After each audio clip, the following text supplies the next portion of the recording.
Hey yo YouTube, what's good? It's your girl Dom and I'm back with another video. So in this video, bro, we got athletes getting caught cheating. Now I know you've seen some of these athletes, so you be like, yo, I know this bro on steroids, or like it's cap that he keep winning all these championships. You feel me? Like, so you about to check them out. Is there anything more scandalous in the world of sports than when a superstar athlete gets caught cheating? From doping to ball tampering, they always think they can get away with it. Right up until their dirty deeds are exposed for all the world to see. So, without further ado, let's take a look at even more athletes who got caught cheating. Shout out to Be Amazed. I love the videos, bro. Houston Astros. At a World Series baseball game, you can expect to hear the crack of bats hitting balls, the cheers of the crowd, and maybe even some organ tunes. But during the 2017 how much money World did you Series, get played? Excuse me, I'm burping because I just had some Doritos. But how much money do you get paid to play the organ, bro? Because I learned that shit. Spectators at the Houston Astros game started noticing a brand new sound. Ray is 22 years old, but he's already into his third team by Alfonso Soriano.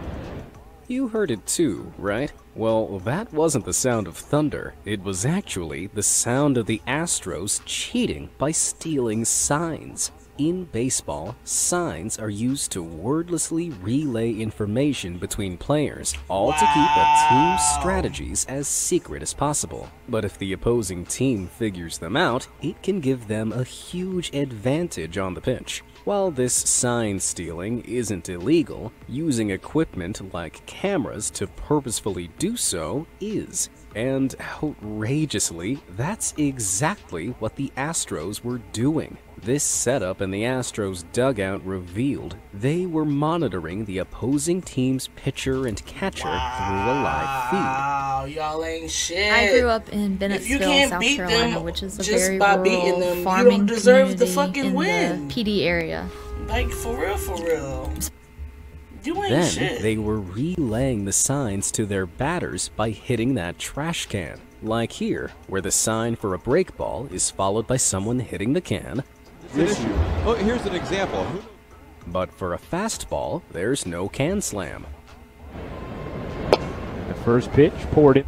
They used the dirty, underhanded tactic throughout the 2017 World Series, which they scandalously ended up winning. But then, in 2019, the guilt began to consume former Astros pitcher Mike Friars, who stepped forward and admitted what they'd done to the press. As you can imagine, their fans were absolutely devastated. But whose bright idea had it been to employ this sneaky scheme? Eventually, it was all linked back to the Astros bench coach Alex Cora. But shockingly, it was then revealed that Cora had used this same cheat when he was the manager of the Boston Red Sox in 2018. And for anyone not up to date on their baseball, that year the Red Sox also won the world title.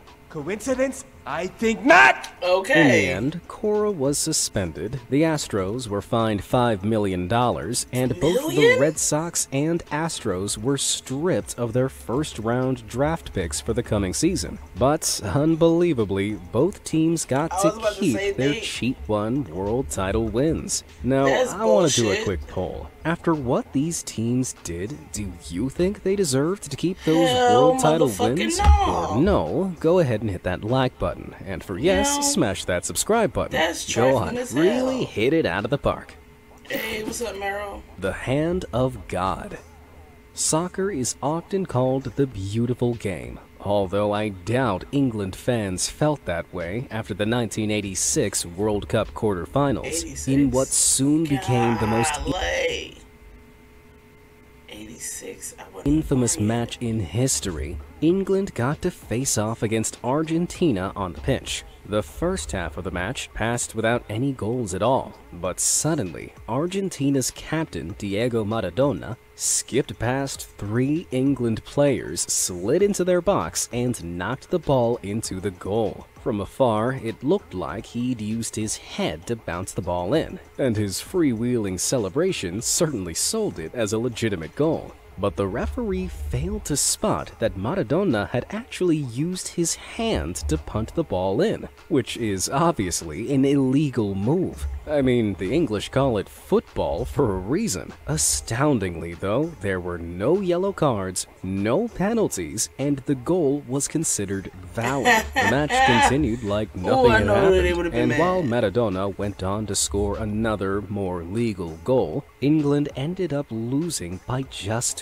1. After the match, Maradona audaciously admitted that the goal was scored a little with the head of Maradona and a little with the hand of God. This left England fans understandably frustrated, but with no punishment ever levied against him, it cemented Maradona's reputation as a soccer legend. Argentina went on to win the 1986 World Cup, but Maradona sadly passed away in 2020. Hopefully, he was welcomed into heaven by the hands of God. Brian Carosco. Desperate times call for desperate measures, but even with that being said, soccer player Brian Carosco went to some disastrously desperate depths back in 2011. I see this one video of this soccer player. Get ready. Publishers Clearinghouse could surprise you with $1,000 a day for life. I'm about to lose my mind. $1,000 a day, day after day, for life. Way to go, man!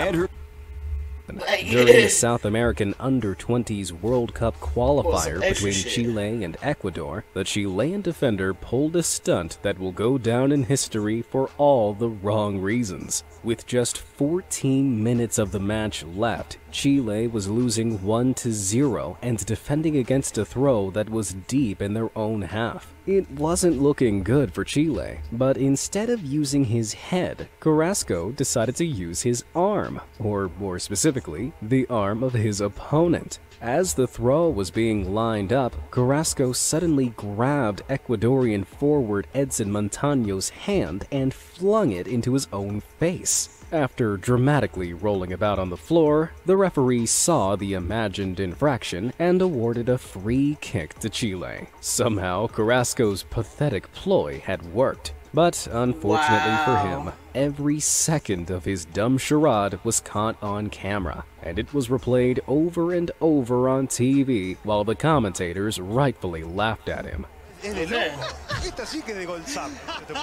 Wow, that's a handy stunt even Maradona would be proud of. Ultimately, this theatrical attempt at cheating was all in vain. Chile missed their free kick, and Ecuador triumphed over them 1-0. But for that performance, I guess you have to give Carosco a hand, as long as it's not Montaño's. He tried. Shahid Afridi. Playing sports can really work up your appetite, but that didn't excuse Pakistani cricketer Shahid Afridi's actions out on the pitch in 2010. In the final throes of Pakistan's one-day international game against Australia, team captain Afridi was looking down the barrel of a big loss. So, to make sure his bowler had a better grip on the ball, Afridi decided to scuff it and give his team an edge. But he didn't subtly dig his nails into it or scratch at it with something in his pocket. Instead, the cameras caught him chomping down on that big hard ball like it was some sort of apple. His baffling biting behavior caught the attention of umpires immediately, but Afridi claimed that he'd just been sniffing it. Does someone want to tell Afridi that traditionally you smell with your nose, not your teeth? With the video ref replay firmly against him, he eventually admitted to ball tampering. While almost every cricketer is guilty of scuffing the ball in one way or another, ball tampering like this is expressly forbidden by the International Cricket Council Code of Conduct. As such, Afridi was hit with a hefty 2-match ban. Hopefully, that was enough time for him to fill up on food, so he won't resort to snacking down on his cricket equipment again. You know good and well he wasn't snacking. Patrick Reed.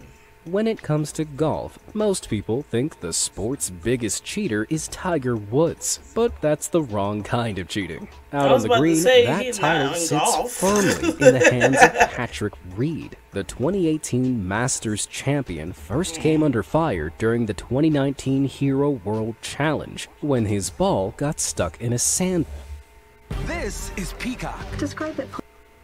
It's streaming. It's for free. It's your favorite show. The only way you can cheat is if you try to get an extra stroke. All golf fans know that these shots are a real pain to hit because of their awkward angle. Stuck in this sandy situation, Reed decided to test out a variety of clubs, but the cameras caught him sneakily shifting sand out of the way with each swing, giving him a cleaner shot. Now, it's illegal to even ground the club like this on a practice swing, never mind shift entire sandcastles worth of sand out of the way. Thankfully, he got what he deserved. Not only was he given a 2-stroke penalty, but his ball rolled over and off the green. Talk about a stroke of karma. Although his cheating streak didn't end there. In the 2020 US Open, he was caught patting down the rough around his ball to improve his shot. Like I said, grounding the club like this is just not allowed. And what's even more embarrassing is that, once again, the cheat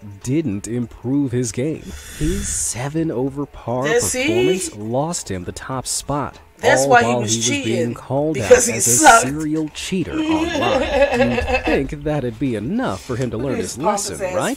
Boy, oh boy, how wrong you are. As recently as March 2021 at the Arnold Palmer Invitational, spectators were quick to pick up on Reed fiddling and moving the grass behind his ball at the 17th hole. While no penalties, strokes, or actions were leveled against him, angry fans sent out a flurry of irate tweets questioning exactly what he thought he was doing. Well, if you ask me, it looks like this serial golf cheater is trying to give Tiger Woods a run for his money. No, you keep... Valentino Rossi. I don't like that, though. You keep mentioning Tiger Woods and cheating, but his cheating has nothing to do with golf. He cheated on his wife. In the high-speed world of Grand Prix motorcycle racing, there are few rivalries as spicy as the one between Marc Marquez and Valentino Rossi. These two tired titans... Every time I hear the name Rossi, it reminds me of Criminal Minds. Fucking love that show. ...have been clashing since 2015, where they've battled it out at speeds of over 200 miles per hour on tracks all over the world. But their ramped-up rivalry reached a boiling point during the 2015 Malaysian Grand Prix. As Marquez was getting ready to overtake Rossi on a corner of the 13th lap, the two came within touching distance of one another. But all of a sudden, Marquez's bike dipped and crashed, careering him off the track. Fortunately, he walked away uninjured, but Marquez claimed Rossi had purposefully kicked his bike, and the video replay seemed to back his story up. 9-time world champion Rossi adamantly denied the allegation, although he did admit to riding wide on the corner to try and slow Marquez up. After reviewing the footage, the judges sided with Marquez and slapped a 3-point penalty on Rossi, forcing him to start at the back of the grid in the next race. Rossi later accused Marquez of lying to give another one of his teammates on the track a winning advantage, but Marquez claimed Rossi kicked him over to take the title. Now, it's kind of unclear what really went down on the track, aside from Marquez's bike. So what do you think? Is Rossi innocent? Or did Marquez really get kicked to the curb? Let me know down in the comments. I don't know if you peeped that. Number 46. He fucking used his knee to on Rossi, forcing him to start at the back of the grid in the next race. Rossi later accused Marquez of lying to give another one of his teammates on the track a winning advantage, but Marquez claimed Rossi kicked him over to take the title. Now, it's kind of unclear what really went down on the track, aside from Marquez's bike. So, what do you think? Is Rossi innocent? Or did Marquez really get kicked to the curb? Let me know down in the comments. He ain't getting kicked to the curb, he got shoved. Now, despite what you may think, the largest scandal to rock the world of American football in the last decade wasn't to do with steroids or doping, but with the footballs themselves. Though it actually all started back in 2006. This is when New England Patriots quarterback Tom Brady proposed a new rule to the NFL, that the teams should be allowed to provide their own balls. Tom argued every team likes differently pressurized balls, as he himself found a slightly softer ball was easier to catch and throw. Because teams always use their own balls when they're on offense, this new rule seemed innocent enough. But following a championship game against the Indiana Colts in 2015, which the Patriots won 45-7, the Colts noticed that the Patriots' ball felt strangely flat. NFL officials took a look and discovered that not only was the ball inflated below standard, but a shocking 11 of the Patriots' 12 balls did not meet their minimum criteria. One was even a whopping 2 pounds of pressure short. These softer, easier-to-catch balls had given the Patriots an unfair advantage in their offense. But, strangely, all these balls had been checked by officials at the beginning of the game. An NFL investigation was launched and discovered that members of the Patriots locker room staff likely deflated their footballs on purpose after they'd been checked by the officials. But it appeared Tom Brady knew about this. Cheating asses. Won all them championships. All them championships, and you've been cheating the whole fucking time. Or even worse, it had been done on his instruction. The NFL slapped Brady with a 4-game suspension without pay, and the Patriots were fined a whopping $1 million. Brady immediately appealed his suspension, which looked like it was going to be overturned. But then he did something so suspicious that it was almost impossible to think he was innocent. On the day he was due to meet with investigators, he had his cell phone destroyed. 4 months of potentially incriminating messages and data were irretrievably lost, and despite Brady's numerous excuses, the courts upheld his suspension. Brady continued to fight the ban, but all his petitions were denied. While he's never admitted to the allegations, we can only hope he'll eventually come to grips with the truth as well as a properly pumped up ball. How you gonna destroy your phone, bro, with your lying bitch ass? When it comes to crowning the ultimate cycling cheater, hope he'll eventually come to grips with the truth as well as a properly pumped up ball. Hippolyte Couturier. When it comes to crowning the ultimate cycling cheater, you might think that Lance Armstrong wins by a mile. But trust me, the astounding antics of one Hippolyte Couturier make Armstrong look like a total amateur. When the very first Tour de France started in 1903, almost every competitor cheated. Not by something as basic and boring as doping, but by inventing incredible, mind-boggling cheats. Competitors laced each other's shorts with itching powder, they showered the roads with broken glass to slow their rivals down, and even hired thugs to beat up opponents mid-race. But Hippolyte beat them all when it came to sheer creativity. Looking like a stereotypical vaudevillain from an old cartoon, he himself fell victim to a cheat in 1903 when another cyclist spiked his bottle of lemonade. But when he tried again in 1904, he had his own cheat up his sleeve, or should I say, in his teeth. At one point of the race, he was spotted trailing swiftly behind the leading car, but a little too swiftly. Looking closer, spectators saw Hippolyte was holding a cork in his mouth that was attached to the car by a length of thread. For miles, he was towed along like this, leaving his competitors in the dust. And he would have gotten away with it if only the car hadn't been going so fast. He reached the finish line so suspiciously quickly that he was eventually disqualified. See, man, at a certain point, you was supposed to let that shit go. Emily Clark. That was when dumb. Emily Clark finished But second smart. in the 2019 Apple Tree Half Marathon in Vancouver, officials were quick to congratulate her. But as other female racers began crossing the line, they were all confused because none of them had seen Clark pass them at any point. Concerned, they began checking official race photos, and sure enough, none of them showed Clark among the fastest women at any point in the race. She showed up at the end. People think they could spend half their lives over 50, she just popped up at the end of the race. A wise friend and Except at the end. They confronted Clark with the evidence, but she boldly denied that she cheated. It was then that the race organization's president stepped forward and said that she'd seen Clark riding a bike during the race with her own 2 eyes. Even with this indisputable accusation against her, Clark doubled down and claimed that it must have been her twin sister riding the bike. As you can probably guess, officials did some digging and revealed Clark had no twin sister, or integrity at that.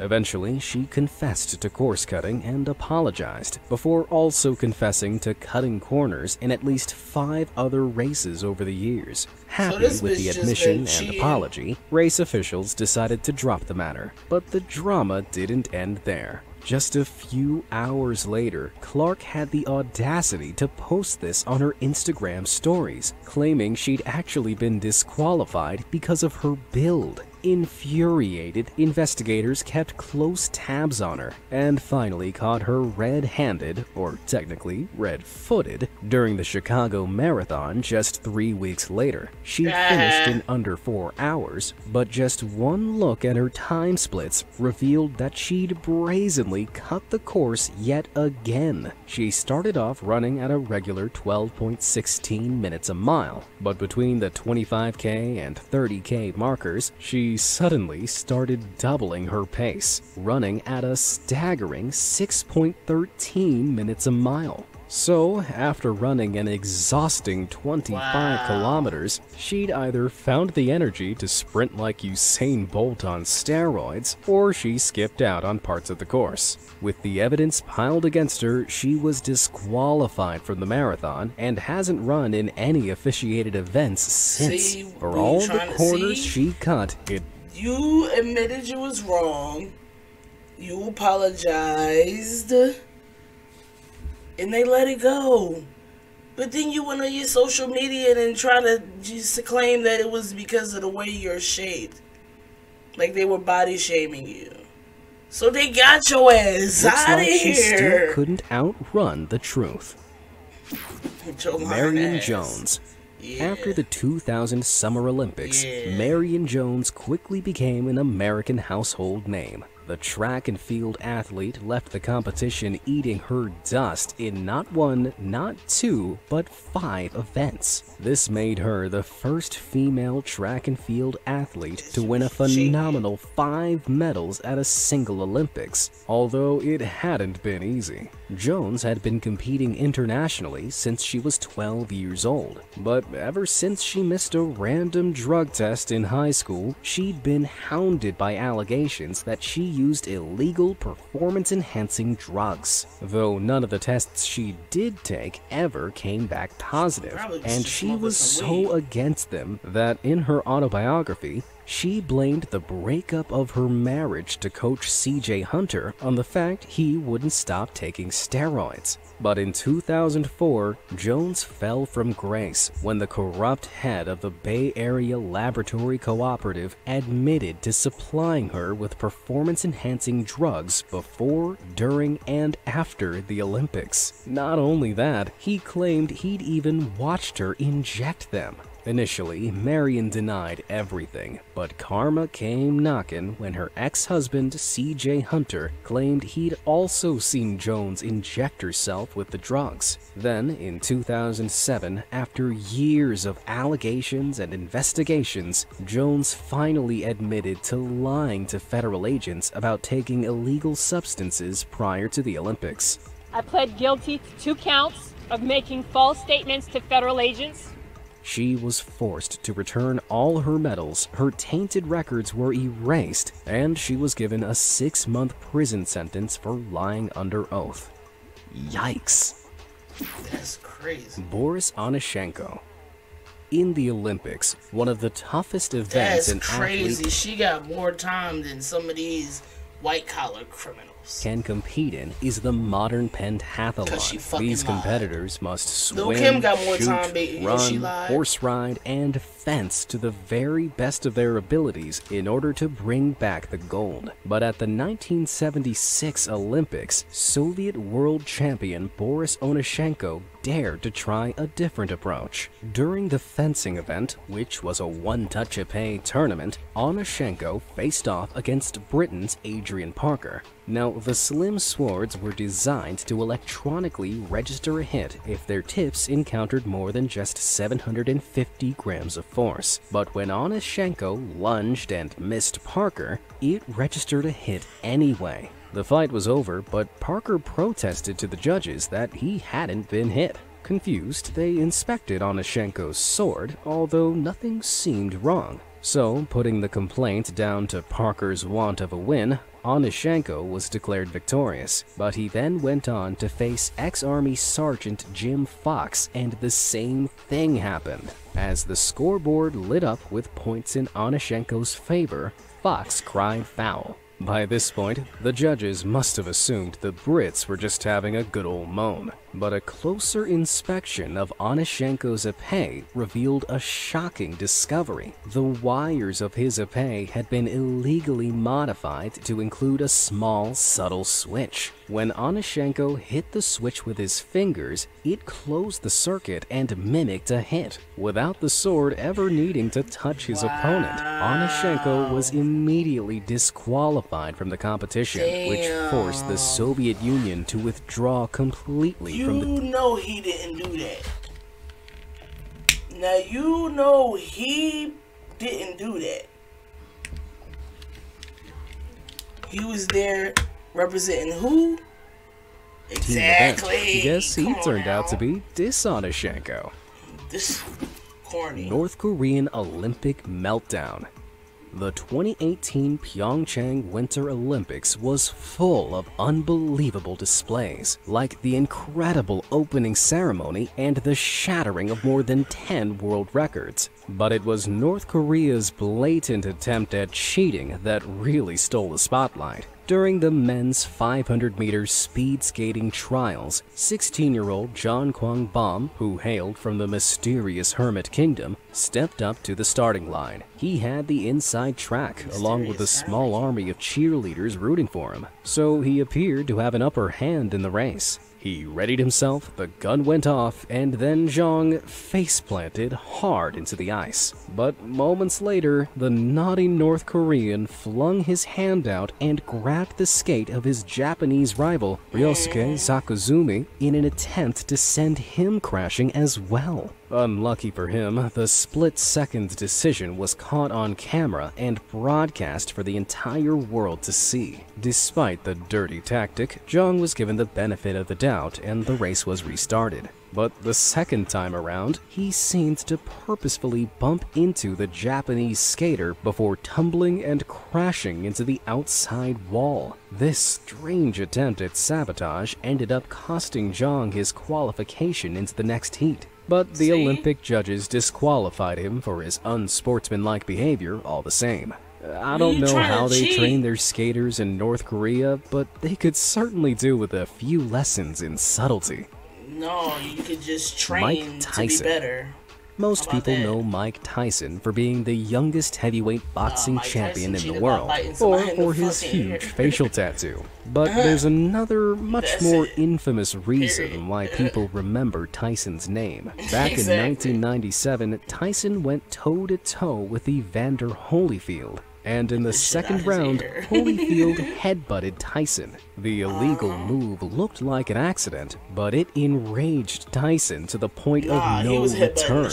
In the third round, he spat out his mouth guard and, during a struggle, bit a chunk out of Holyfield's right ear. Now, I hope I don't need to tell you that biting is an illegal move in almost all sports, with the exception of competitive eating. But with cameras broadcasting their every move to nearly 2 million people watching at home, it was a stunningly dumb move. Though Holyfield was in a lot of pain, the doctor said he could continue, and the ref decided to dock Tyson 2 points for his cannibalistic counterattack. The round resumed even as the crowd started writing Tyson off, though he wasn't done yet. Twisted together in another struggle, Tyson reached forward and unbelievably bit Holyfield's other ear. Holyfield was furious, and with 10 seconds left in the 3rd round, Tyson was finally disqualified. Not only that, but the savage stunt saw Tyson's boxing license revoked and landed him with a phenomenal fine of $3 million.